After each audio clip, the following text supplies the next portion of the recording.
Selamat pagi Jemaat GKO yang diberkati oleh Tuhan. Hari ini Jumat tanggal 2 Agustus tahun 2024. Saya Pendeta Irene, Gembala Sidang GKO Jemaat Depok 1, mengajak kita semua untuk mengikuti renungan harian yang dikeluarkan oleh Sinode GKO. Mari kita berdoa sebelum kita membaca dan merenungkan firman Tuhan. Kita berdoa. Bapa yang baik, pagi ini kami akan merenungkan firman-Mu. Biarlah Roh Kudus menolong kami untuk mengerti dengan baik apa yang Tuhan kehendaki untuk kami lakukan. Di dalam nama Tuhan Yesus firman yang hidup kami berdoa. Amin. Saudaraku, pembacaan Alkitab hari ini terambil dari kitab Yesaya pasal yang ke-61 ayat yang ke-5. Demikian firman Tuhan. Orang-orang luar akan melayani kamu sebagai gembala kambing dombamu, dan orang-orang asing akan bekerja bagimu sebagai petani dan tukang kebun anggurmu. Amin. Tema firman Tuhan hari ini adalah dipilih untuk menjadi pembebas.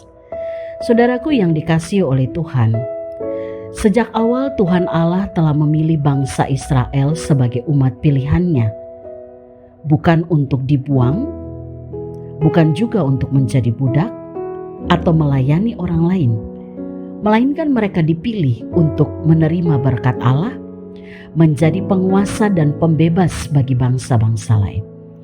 Namun dalam kenyataannya kita tahu bahwa bangsa Israel tidak dapat menunjukkan hidup yang benar seperti yang dikehendaki oleh Allah. Oleh karena itu, dalam perjalanan sejarah hidup bangsa Israel, mereka mengalami berbagai hal yang berkaitan dengan hukuman Allah atas dosa yang mereka lakukan, yaitu melanggar ketetapan Allah. Namun, lagi-lagi Tuhan tidak membiarkan umat pilihannya binasa. Ia selalu menjanjikan pemulihan bagi umatnya.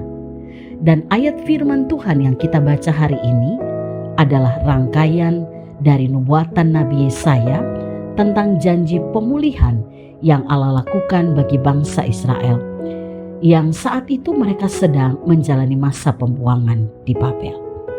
Yesaya 61 ayat 5 ini menunjuk secara khusus pada keadaan umat Israel yang mengalami pembaharuan dan kesejahteraan. Karena dikatakan mereka akan membangun apa yang sudah menjadi reruntuhan berabad-abad, dan status mereka akan berubah dari yang tadinya sebagai orang buangan menjadi tuan atas orang-orang asing yang bekerja pada mereka sebagai pelayan. Saudara, bagian ini secara khusus mengajarkan kita bahwa seperti bangsa Israel, kita pun adalah orang-orang yang telah dipilih oleh Allah untuk mengalami pembebasan melalui penebusan Yesus Kristus atas kuasa dosa dan maut. Dan pada akhirnya, dengan kuasa dan otoritas daripada Allah melalui Roh Kudus, kita diutus untuk menjadi atau menjalankan misi pembebasan, menolong orang lain yang masih terikat dengan kuasa dosa. Kita mulai itu dari kehidupan keluarga kita, gereja, bahkan juga di tengah masyarakat. Kita ditugaskan oleh Tuhan untuk menjalankan misi pembebasan ini, menolong orang lain agar mereka dibebaskan dari setiap keterikatan akan kuasa dunia yang membinasakan. Satu hal penting yang harus kita ingat bahwa selama kita ada dalam dunia ini, kita pun sendiri masih cenderung melakukan hal-hal yang tidak berkenan kepada Allah. Kita hidup jauh dari kekudusan yang dikehendaki oleh Allah. Namun firman Tuhan dalam Yesaya 61 ini mengatakan bahwa Roh Allah ada pada kita, sehingga Ia akan menolong kita untuk menjalankan misi pembebasan ini dengan tetap mengandalkan Tuhan dan menjalani setiap pembentukan Tuhan untuk mengalami pemulihan. Sehingga ketika kita pulih dan bebas, kita pun akan dipakai oleh Tuhan untuk memulihkan dan membebaskan kehidupan orang lain yang masih terikat dengan perbudakan dosa. Mari kita berdoa.